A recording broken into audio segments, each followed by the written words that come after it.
Puri Shri Jagannath greenfield विमान बंदर निर्माण को जंगल परिवेश विभाग स्टेज 1 मंजूरी मिलवा पर एहापर आवश्यक कार्य कर जिलापाल पुरी जिलापाल दिव्यज्योति परिड़ा कहते जमी अधिग्रहण प्रक्रिया चली वर्तमान लोकों आपत्ति अभियोग ग्रहण करा जाउछि। वैषयिक टीम अनुधान पर जमी अधिग्रहण करा विमान बंदर को आवश्यक थिबा रास्ताघाट भित्तिभूमिर विकास करा विमान बंदर निर्माण नहीं पूर्व सरकार समय कार्य आरंभ करा जायथिला। पुरी को विश्वस्तरीय सहर में परिणत करिबार पूर्व सरकार योजना आउ पादे आगेइछि।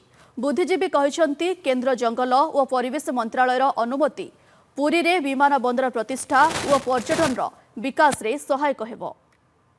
Stage 1 clearance is a principal approval. से विभिन्न कंडीशंस रही टेक्निकल एनवायरमेंटल कंडीशंस रही से कंडीशन गुड़ी को आम फुलफिल करले रिपोर्ट गले तापर जाइकी तार चूड़ांत निष्पत्ति निया सहित आमर लैंड एक्विजिशन प्रोसेस भी चलती। लैंड एक्विजिशन प्रोसेस भी एबे आमर ऑब्जेक्शन पीरियड चलती।